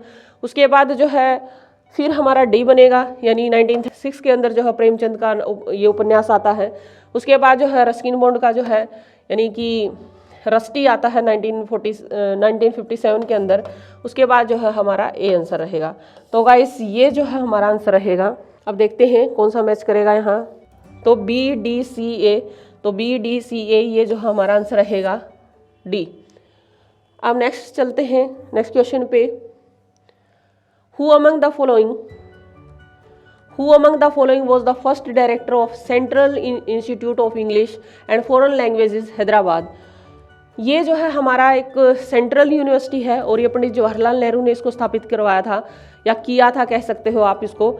इसके अंदर क्या होता है कि ये जो है इंग्लिश पे रिसर्च भी करते हैं, और इंग्लिश में अगर आपको कोई जो है मतलब इंग्लिश की स्टडी करवाते हैं, और इंग्लिश के साथ साथ जो है फॉरेन जो लैंग्वेज है, अरेबियन है, रशियन है, चाइनीज़ है, तो डिफरेंट टाइप की जो लैंग्वेजेस हैं उनकी स्टडी होती है। तो इसका बहुत कम लोगों को पता है। ये सेंट्रल यूनिवर्सिटी है हैदराबाद के अंदर। तो जो है इसमें ये पूछा गया है कि इस फर्स्ट डायरेक्टर कौन था, इस इंस्टीट्यूट का जो है फर्स्ट डायरेक्टर कौन था। तो गाइस इसका जो फर्स्ट डायरेक्टर था प्रोफेसर वी.के. गोकक, ये जो है इनके फर्स्ट डायरेक्टर थे। और ये जो है 1958 के अंदर इसको स्थापित किया गया था, एस्टेब्लिश किया गया था। इसी सेंट्रल इंस्टीट्यूट है, ये सेंट्रल यूनिवर्सिटी कह लीजिए ये है। अब नेक्स्ट क्वेश्चन की तरफ चलते हैं गाइस। नेक्स्ट क्वेश्चन है Lala Kashiram is a character in. तो ये कह रहा है कि लाला काशीराम का जो कैरेक्टर इनमें से किस वर्क के अंदर है। तो ये जो है देखो थोड़ा सा ये है, इस तरह के क्वेश्चन भी पूछे जाते हैं। ये हमारे लिटरेचर के हर पोर्शन में से पूछे जाते हैं कि कौन सा कैरेक्टर जो है कौन से वर्क के अंदर है, तो उसका मेन प्रोटैगनिस्ट ही लेना है। तो जैसे मैंने जो है अनीता देसाई आपको करवाया हुआ, अगर आपने नहीं किया हुआ तो वीडियो देखिए, आपको अनीता देसाई का मिल जाएगा। तो फायर ऑन द माउंटेन हमने इसको पढ़ा, इसके अंदर कहीं पे भी नहीं आता है। कमला मार्कंड्या जो है इनका हैंडफुल ऑफ राइस, इसके अंदर भी नहीं है। तो सीधे सीधे बात करें, लाला कांसीराम जो है ये जो कैरेक्टर है, चमन नहाल जो है उनका वर्क है आज़ादी, तो इसके अंदर जो है ये कैरेक्टर है। तो सीधा क्वेश्चन का आंसर है, जिसने पढ़ा है उसको ही पता चलेगा गाइस। ये तो थोड़ी बहुत इनकी स्टोरी हमें पता होनी चाहिए। तो इसका आंसर जो है बी हो जाएगा। अब नेक्स्ट क्वेश्चन की बात करें 31 की। तो ये जो है कई बार ऐसे ऐसे क्वेश्चन भी एग्जाम में पूछे गए हैं। तो ये जो है ओरिजिनली जो है ये वर्ड कहाँ से लिए गए हैं, यानी कौन सी लैंग्वेज के हैं जो हम नॉर्मली अपनी लैंग्वेज में, चाहे आप कोई भी लैंग्वेज बोलते हो तो उसमें यूज़ करते हैं। तो जैसे अगर हम ये कहें लूट है, करी है, बीटल, ये वर्ड बड़े यूज़ करते हैं हम। लेकिन क्या ये जो है कौन सी लैंग्वेज के वर्ड हैं, यानी अपनी इंडियन लैंग्वेज में से ये कौन सी लैंग्वेज के वर्ड हैं, तो इनकी बात करें हम तो सबसे पहले हम बात कर लेते हैं जैसे लूट वर्ड है। तो लूट वर्ड जो है गाइस हिंदी का वर्ड है या उर्दू का है, यानी हिंदी में भी यूज़ होता है ये, और जो है उर्दू में भी यूज़ होता है। नेक्स्ट की बात करें करी। करी जो है तमिल वर्ड है गाइस, वहाँ पे एक वर्ड होता है करी, जिसको हम कढ़ी भी बोलते हैं। तो कढ़ी कह लीजिए, करी कह लीजिए, उसी से जो है जब ब्रिटिशर आए तो उन्होंने इस कढ़ी को जो है, ये तमिल वर्ड है, और कढ़ी को ही जो है करी बनाया। तो ये जो है हमारा जो है तमिल का वर्ड है। और मंगूज जो वर्ड है वो हमारा मराठी का वर्ड है, और बीटल रह गया तो ये जो है मलयालम वर्ड है। थोड़ा थोड़ा चेंज होके हमने अपनी जो नॉर्मल बोलचाल की लैंग्वेज है उसके अंदर इसको यूज़ किया है। तो फिर अगर हम इनके मैचिंग करें तो ये जो है हमारा क्वेश्चन बन जाता है। इसका जो आंसर बनेगा वो जो है गाइस फर्स्ट बन जाएगा। फर्स्ट जो है इसका आंसर बनेगा। तो गाइस अगर हम अब इस क्वेश्चन की बात करें तो इसमें हमें जो है राइटर को उनके वर्क के साथ मैच करना है। तो जो हमने नॉर्मली पढ़ रखे हैं हम उनकी बात कर लेते हैं पहले। जैसे मैंने आपको जो है ब्रिज बी काचरू के बारे में बताया, और जो है उनकी हमने जो इंग्लिश पेडागोजी की जो मैंने एक सीरीज़ बनाई हुई है, वीडियो बनाई हुई है, उसमें भी मैंने इसका डिस्कस किया था। क्योंकि ये जो कुछ राइटर बड़े इंपॉर्टेंट होते हैं, आप एक चीज़ कहीं पढ़ते हो और उसका क्वेश्चन कहीं और भी बन सकता है। तो जो हमारा ब्रिज बी काचरू है, इनका जो है जो वर्क है इंडियनाइजेशन ऑफ इंग्लिश है, जिसमें मैंने आपको बताया था कि ये लाठीचार्ज जैसे वर्ड का यूज़ करते हैं उस क्वेश्चन के अंदर। तो यहाँ इस वर्क के अंदर ही वो एक टाइप की टर्मिनोलॉजी को बताते हैं कि कैसे हम हिंदी और इंग्लिश का मिक्स यूज़ करते हैं। अब जो है हमारा रीटा कोठारी को भी हमने पढ़ा है। रीटा कोठारी को मैंने बताया था चटनीफाइंग इंग्लिश की ये को ऑथर रही हैं। चटनीफाइंग इंग्लिश जो इनकी वर्क है उसकी जो है को ऑथर है। तो यहाँ जो इनका जो वर्क है ट्रांसलेटिंग इंडिया, यानी अगर आपने जो है इस इन राइटर को पढ़ा है तो जहाँ चटनीफाइंग पढ़ा तो उसके साथ जो है ट्रांसलेटिंग इंडिया भी आया होगा। या आप आगे से ध्यान रख सकते हैं कि सब पे सारे वर्क पे थोड़ी सी नज़र जाए। अब जो है बलजिंदर के महल, इनका जो वर्क है द क्वींस इंग्लिश, और प्रबोल दास गुप्ता का जो वर्क है द अदरनेस ऑफ इंग्लिश। तो इस तरह से जो हमारा आंसर बनता है गाइस इसका, तो वो जो है सेकंड बन जाता है। सेकंड जो है हमारा आंसर बनेगा। तो चलते हैं गाइस, ये चीज़ें क्या है कि बस आपका जो है एक आइडिया मिले कि इस तरह के क्वेश्चन हमारे नेट के एग्ज़ाम में आते हैं। तो देखो, सबको आप सोचते होंगे हम इतने राइटर को कैसे तैयार करें, इतना इंडियन लिटरेचर है, इतना ब्रिटिश लिटरेचर है, मतलब इतना कुछ है, तो हम उनको तैयार कैसे करें। तो आपको सब कुछ तैयार नहीं करना होता। इसका मतलब ये है, जो मैं आपको चीज़ें दिखा रही हूँ, इसका मतलब ये नहीं है कि मैंने जो यहाँ पे क्वेश्चन लिए हैं या मैं जो सीरीज़ बना रही हूँ मैं 100 क्वेश्चन की लेके चल रही हूँ। यानी आपका जो लिटरेचर में जो 100 क्वेश्चन आते हैं मैं हर क्वेश्चन को उठा रही हूँ। लेकिन आपको क्या करना है गाइज, आपको जो है जितनी यूनिट है उन सब यूनिट में जाना है, उनके मेन राइटर को उठाना है, मेन को पढ़ना है। तो कई बार क्या होगा कि आपसे सारे क्वेश्चन नहीं होंगे तो कुछ एक क्वेश्चन सोल्व हो जाएंगे। अगर आप जो है 55 to 60 क्वेश्चन अगर आप सोल्व करते हैं, यानी 55 से 60 क्वेश्चन अगर आप जो है 100 में से सोल्व करते हैं, तो आपका स्कोर जो है एक अच्छा स्कोर माना जाता है। और मतलब रिलायबिलिटी है कि आप जो है आपका एग्जाम क्लियर कर जाएंगे, क्योंकि फिर आपके पास फर्स्ट पेपर भी है। तो एक्चुअल में आपको 100 क्वेश्चन तैयार नहीं करने होते, 55 से 60 क्वेश्चन पे काम करना होता है। तो जो मेन राइटर होते हैं, लेकिन आपको जो है यूनिट कोई नहीं छोड़नी होती, सारी यूनिट में से घूमना होता है। तो वहाँ के मेन राइटर हैं। अगर मान लीजिए 4 ऑप्शन दे रखे हैं, उस 4 में से आपका 2 पता है, तो कई बार ऑप्शन से हमें हेल्प मिल जाती है, और बहुत सारे क्वेश्चन में मिलती है हमें हेल्प। कई बार जो हमारी डेप्थ की जो स्टडी होती है, जैसे क्रिटिसिज्म के ऊपर है, वो कई बार हेल्प वहाँ नहीं मिलती हमें, क्योंकि वो जो कंसेप्ट बेस्ड क्वेश्चन होते हैं वो बिल्कुल अंदर तक जाते हैं। लेकिन राइटर के मामले में बहुत बार हमें जो है हेल्प मिल जाती है। तो आप जो है यहाँ क्वेश्चन की बात कर लेते हैं। नेक्स्ट क्वेश्चन है अब हमारा गाइस कि विच 2 of the following works were publish after 1947। तो ये 1947 के बाद जो है इनमें से जो पब्लिश हुआ है उस वर्क की बात हो रही है। तो अगर हम इनकी बात करें कि 1947 के बाद जो पब्लिश हुआ था, तो ये 2 वर्क हुए थे। कौन कौन से? 7 समर और जो है mister Sampath printer of Malgudi. तो अगर हम इनकी बात करें तो बी और सी जो है इसका आंसर बन जाएगा।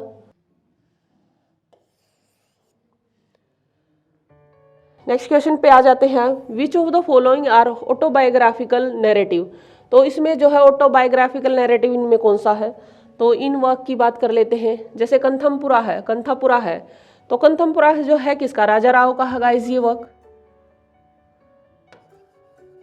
राजा राव। और जो है प्रिजन एंड चॉकलेट केक, ये गाइस जो है ऑटोबायोग्राफी किसकी? नयनतारा सहगल की है।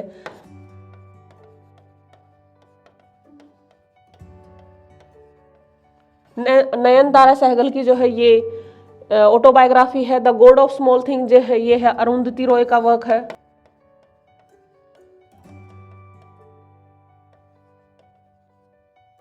और मीटलेस डेज जो वर्क है वो गाइस है सारा सलरी।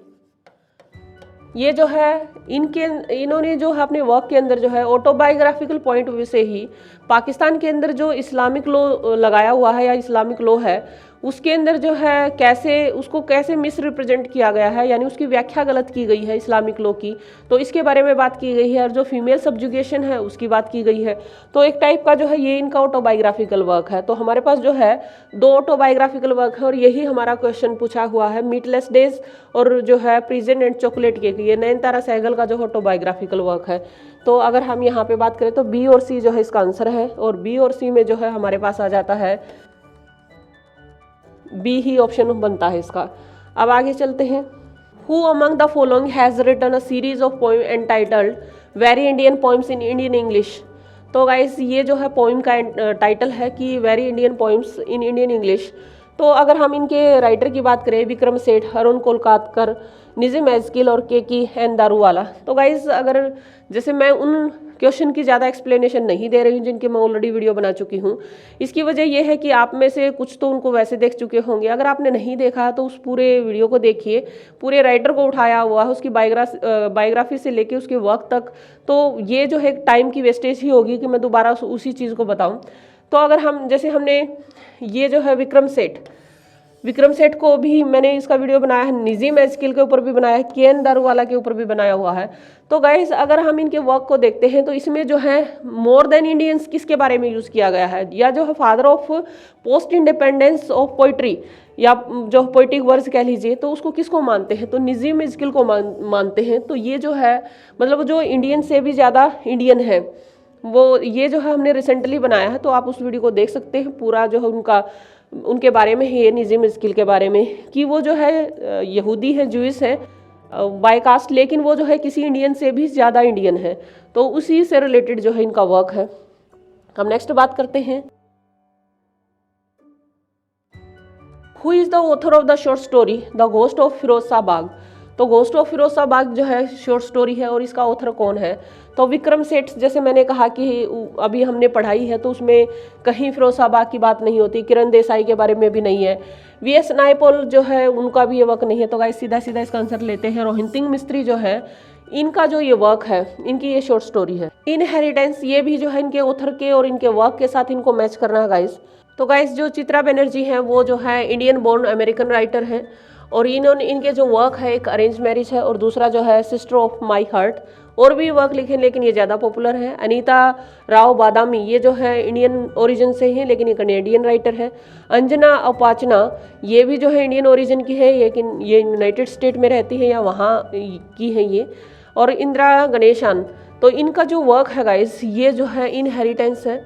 और जो है हमारा, तो थोड़ा सा हम जो है इनके ऑप्शन में थोड़ी गड़बड़ है, तो इसके ऑप्शन को हम ठीक कर देते हैं यहाँ पे। ये जो है इस तरह से इंटरचेंज करना है आपको, थर्ड और फर्स्ट का इंटरचेंज है। तो गाइज इसका जो आंसर बनता है वो जो है डी बनता है। अब नेक्स्ट क्वेश्चन पे चलते हैं।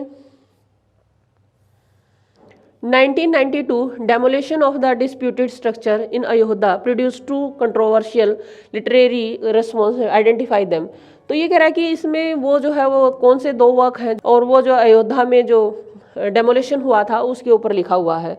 तो guys out of place the algebra of infinite justice, ये अरुंधति राय का है work, algebra of infinite justice. इसमें जो है डेमोलिशन से रिलेटेड कोई बात नहीं है, तो ये अगर एक नहीं है तो दूसरा भी खत्म है। Annals and antiquities between sunlight and shadow, ये जो है हमने रिसेंटली ही पढ़ा है, between sunlight and shadow. The Moor's last सिंग और लज्जा। तो गाइस ये जो है ये दो वर्क जो है आपके, द मूर्स लास्ट सिंग और लज्जा। लज्जा जो है तस्लीमा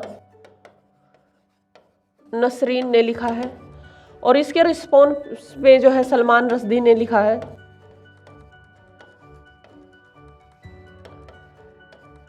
सलमान रश्दी ने जो है ये वर्क लिखा मूर्स द लास्ट सिंग, ये एक दूसरे के रिस्पॉन्स में लिखे हुए हैं और दोनों का आधार जो है ये अयोध्या का डेमोलिशन था। 39 क्वेश्चन की बात करें गाइस अब हम।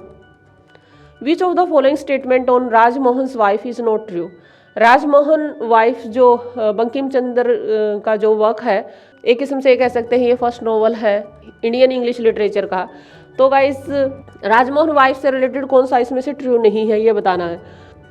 Bankim Chandra published it soon after serialization and was elated in seeing its first copy. The novel was serialized 1864 in a short-lived magazine in Calcutta. By common consent, Rajmohan Wife is the first novel in English published by an Indian. His vivid description of the routine of the Bengali households reveal a lot about the 19th century. तो guys अगर हम इसमें बात करें तो ये बिल्कुल ठीक है, ये वाले हमें रोंग बताना है। नॉट ट्रू का मतलब है ये रोंग बताना है जो हमें, तो ये भी है इसके अंदर और जो है ये भी इसी से रिलेटेड है। राजमोहन वाइफ से ऐसी है कि जो एक लेडी है उसकी जो चार दीवारी के अंदर कैसे रहती है और क्या उसकी मेंटलिटी है, क्या उसके टॉर्चर है, क्या वो फील करती है, तो उसके बारे में ही है। और जैसे मैंने कहा ये इंडियन इंग्लिश के अंदर पहला नॉवल माना जाता है, तो सी भी ठीक है इसका answer. The novel was serialised in 1864 in a short lived magazine in Calcutta, ये भी ठीक है। लेकिन ये बुक के रूप में जो है बहुत बाद आया था, एक किस्म से ये कह सकते हो कि ये जो है इनके डेथ के बाद ही आया है। तो ये जो है इनका इसका जो आंसर रहेगा हमारा फर्स्ट, ये इससे ट्रू नहीं है, इससे रिलेटेड नहीं है ये। I Allan Sealy the Trotternama traces the history of the Anglo Indian community in a chronicle of 7 generation of the Trotter family told by the 7th Trotter this narrator is. तो guys इसके अंदर जो है ये जो work ही दे रखा है ट्रोटरनामा, ये और ये जो है एलान सीले ने लिखा है, ये जो है एंग्लो इंडियन कम्युनिटी के अंदर है। तो थोड़ा सा इसके बारे में यही है कि भाई इसमें क्रॉनिकल 7 जनरेशन के बारे में बताया गया है, और told by the 7th Trotter, इसमें नरेटर क्या है, तो किस बात के बारे में बोल रहा है, तो ये यही है जिसने थोड़ा बहुत पढ़ रखा है। तो ऐसे क्वेश्चन भी आते हैं, जो ये ज़रूरी नहीं होता कि हमें सारी ही चीज़ें पढ़नी है डिटेल में, क्योंकि इतना नहीं। अभी जैसे थोड़ी देर मैंने पहले बताया कि हमें 55 से 60 क्वेश्चन का अरेंजमेंट करना होता गाइज, उसमें हमारी परसेंटेज काफ़ी अच्छी चली जाती है अगर आप पैरेलल जो है फर्स्ट पेपर को भी उठाते हो तो। लेकिन अगर फर्स्ट पेपर को उठा के नहीं चलते हो तो फिर मुश्किल हो जाती है। तो अब जो है इसके अंदर जो इन्होंने किया है, या ये कह रहे हैं, या जो इनका जो रिग्रेट है, या क्या चीज़ शो की गई है, forget of Indian miniature. Forget of Indian miniature, miniature इसलिए बोल रहा है क्योंकि वो जो है एक ऐसी कम्युनिटी से बिलोंग करता है, एंग्लो इंडियन है ये, तो उनको जो है कम वैल्यू दी गई है, फॉरगेट किया गया है। आगे लिखते हैं 41 का है mango souffle, India's first major gay theme film is an adaptation of Mahesh Dattani's play.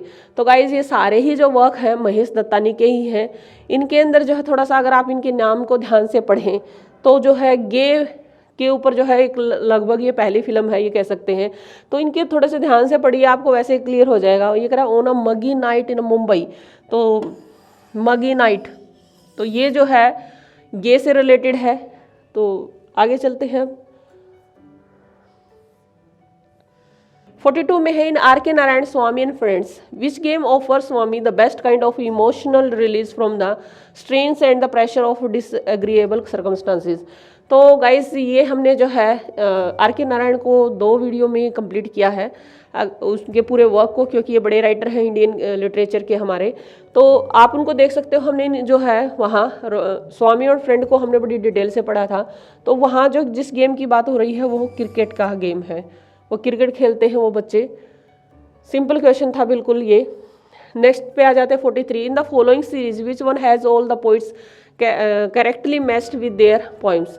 तो गाइज अगर हमें जो है ना यहाँ पे उनकी पोइम के साथ मैच करना है तो ये कोई ज़रूरी नहीं होता कि सारे ही हमें पता हो, हमें कुछ कुछ पता है, क्योंकि आप इतना कुछ पढ़ेंगे तो कहीं ना कहीं तो वो आपकी हेल्प करेगा ही। तो आप ये कहेंगे कि कौन से किसके साथ मैच कर रहा है, तो देखो एजकिल है, एजकिल का वर्क अभी हमने थोड़े से दिन पहले ही किया है। तो उनका जो पोइम का नाम है पोइट लवर, एक उनकी पोइम का नाम है poet lover and bird watcher. तो ये ठीक है, ये मैच। तो रामानुज का small scale reflection on a great house, Dutt का जो है सनसेट एट पुरी, और जो है जयंत महापात्रा और कैशुरना ट्री। तो कैशुरना ट्री जो है गाइस तरुदत्त का है, ये जो है पोइम है उनकी तरुदत्त की। तो इसका मतलब ये है कि ये पूरा पेड़ ठीक होना चाहिए, तो पूरा पेड़ ठीक होना चाहिए, तो ये गलत हो गया है। तो ये जो है तरुदत्त लिखा हो ना, ये तरुदत्त इसका है, और जैन महापात्रा जो है सनसेट एट पुरी इसका इनका है। तो ये इंटरचेंज है, तो ये अपने आप में गलत हो गया। तो ए ऑप्शन गया हमारा। अब यहाँ पे एजकिल का सनसेट एट पुरी, तो इसका मतलब ये ऑप्शन खत्म हो गया हमारा। अब जो है देखते हैं यहाँ पे एजकिल पोइट लवर, ये तो चलो ठीक है। अब हम यहाँ जयंत महापात्रा का हमें पता था कि इनका जो सनसेट एट पुरी है, तो वो भी गलत हो गया। दत्त का तो हमारा बता दिया कैशुरना ट्री, वो ठीक है यहाँ। इस तरह से जो हमारा आंसर है वो क्या है, वो डी रहेगा। तो अगर जैसे सभी नहीं पता तो कुछ एलिमिनेट करके भी हम पता कर सकते हैं। तो ये जो हमारा आंसर है एजकिल का की पोइम है poet lover bird watcher, Ramanuj का small scale reflection on a great house, Dutt का यानी तोरुदत्त है ये, और कैशुरना ट्री, और जो है जयंत महापात्रा सनसेट एट पुरी। जगन्नाथपुरी है, पुरी का मतलब यहाँ पे जगन्नाथपुरी है, वहाँ पे सनसेट कैसे होता है उसकी बात की गई है इसमें। अब 44 का है Nirad Chaudhuri's autobiography of an unknown Indian conclude with an essay on the course of Indian history but in the penultimate chapter Chaudhuri's conclude the account of event in his life, how does this narrative end. तो guys ये जो है उनका autobiographical work है एक type से नीरज सिंह चौधरी का, तो इसको भी हमने बड़ी डिटेल से बनाया हुआ है। तो इसमें जो है वो कौन सा चैप्टर है जिसमें थोड़ा सा वो अपना पर्सनल नैरेटिव देते हैं। Chaudhary ties the knot with his childhood sweetheart and moves from the Calcutta to Delhi। तो वो ये इसकी पॉइंट नहीं है। अगर मैं इसके सीधे आंसर की बात करूं तो Chaudhuri obtain a job in the military account department and give it up because the he find it's soul destroying. तो ये जो है इसका आंसर है, क्योंकि उस टाइम पे ब्रिटिश जो है आर्मी होती थी तो वो ज्वाइन करते हैं। इनकी जो है फैमिली में एक दो इनकी पीढ़ियों ने जो है आर्मी को ज्वाइन किया, इन्होंने भी किया, लेकिन फिर इनको लगा कि ये जो सोल डिस्ट्रॉइंग है तो इसको इन्होंने छोड़ दिया। तो इसके अंदर एक टाइप से यही बताया गया है। क्वेश्चन है हमारा, take the smoking disclaimer issue begins Vishal Bhardwaj putting a disclaimer every time a somebody smoke on screen is not an answer. If M.F. Hussain had painted a man with a cigar, would you have asked him to put the disclaimer, cigarette smoking is injurious to health on the painting? तो ये जो है विशाल भारद्वाज आपके जो है जो director है, play writer है, मतलब कि जो मूवी वगैरह बनाते हैं वो हैं। तो ये जनरल सा क्वेश्चन है गाइस इसमें। तो ये कह रहा है कि भाई जब हम मूवी में दिखाते हैं, स्क्रीन पे दिखाते हैं कि कोई हमारा जो प्रोटैगनिस्ट है वो स्मोकिंग कर रहा है, तो हमें हर बार ये डिस्क्लेमर देने की क्या ज़रूरत है? लोगों को इतनी अवेयरनेस होनी चाहिए कि भाई जो स्मोकिंग है वो इंजूरियस है हेल्थ के लिए, तो सबको पता होना चाहिए। हर बात में हम यूँ क्यों लिखें, वो डिस्क्लेमर क्यों दे? तो वो कह रहे हैं कि ये तो आर्ट है, आर्ट की तरह चलेगी। हमने जो है कैरेक्टर को प्रेजेंटेशन दिया है, हम किसी को प्रमोट नहीं करें कि वो ऐसा करें। अब वो एग्जांपल देते हैं, मान लीजिए कि M.F. हुसैन जो है कोई पेंटिंग बनाते हैं जिसमें एक आदमी सिगार के साथ है, तो क्या वो अपनी पेंटिंग में जो है इस तरह का डिस्क्लेमर दे कि जो है cigarette smoking is injurious to health on the painting? तो उसके ऊपर है ये क्वेश्चन, मतलब नॉर्मल क्वेश्चन है ये। The point Bharadwaj make his rhetorical question is the following, the smoking disclaimer is ineffectual because M.F. Hussain painting would not have carried it. मतलब क्या कहना चाहता है एक्चुअल में ये? तो बी ऑप्शन है, the smoking disclaimer on object perceived as art is simply superfluous. The smoking disclaimer is ineffectual because art entertain but does not instruct. तो ये बताना चाहता है कि वो जो है इनफेक्चुअल है, यानी कि प्रभावशाली नहीं है आर्ट, और आर्ट जो है सिर्फ एंटरटेनमेंट के लिए होती है, किसी जो है इंस्ट्रक्शन के लिए नहीं होती। स्मोकिंग डिस्क्लेमर ऑन स्क्रीन और on an M.F. Hussain painting distract us from enjoying art. तो हमें जो है आर्ट को इंजॉय करने से रोकती है। तो गाइस वो जो कहना चाहते हैं ना, वो ये कह रहे हैं कि भाई सबको सब कुछ पता है, आप बताने से किसको क्या सब मान जाते हैं? अगर सब मान जाते तो ये इंडस्ट्री नहीं बचती। तो शराब की और स्मोकिंग की इंडस्ट्री ही नहीं होती कि सिर्फ डिस्क्लेमर देने से लोग मान जाते। तो ये जो है the smoking disclaimer on object perceived as art is simply superfluous. तो वो उसके अंदर जो ना थोड़ा सा नकलीपन नज़र आने लग जाता है अगर हम ये देते हैं।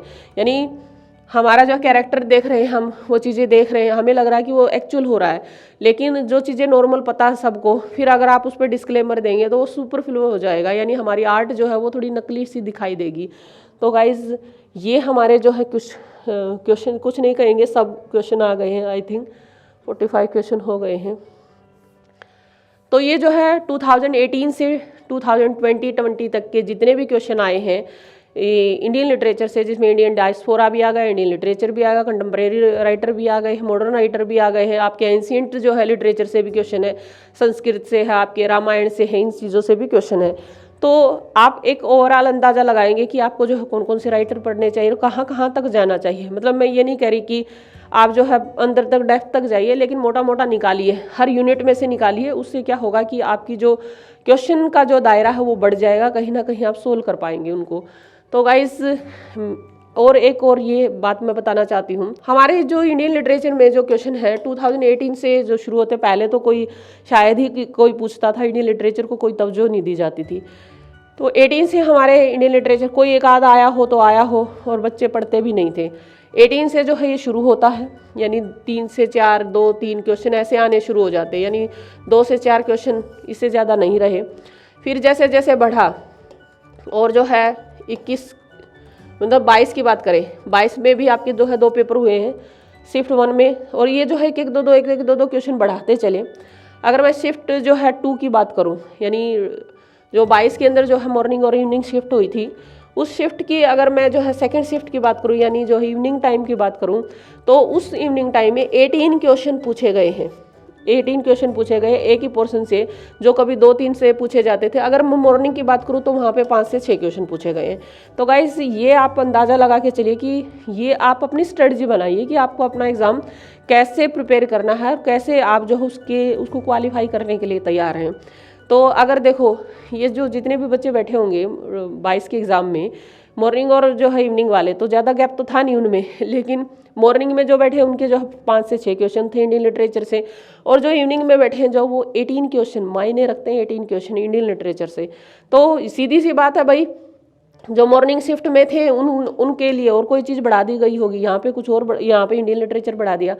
तो गाइज अब आपको सोचना है, आपको प्रिपरेशन करनी है, और आपको एग्जाम क्लियर करना है कि आप अपनी प्लानिंग क्या करें, क्या स्ट्रेटजी बनाएं। मैंने क्रिटिसिज्म के ऊपर जो है एक वीडियो बनाया हुआ है, और आपकी बेसिक इंग्लिश कॉन्सेप्ट और पेडागोजी के ऊपर बनाया हुआ, आप उसको देखिए। आज जो है ये कंप्लीट हुआ हमारा इंडियन लिटरेचर। फिर नेक्स्ट किसी और जो है टॉपिक के साथ मिलते हैं इसी सीरीज़ में। तब तक के लिए thank you and keep watching.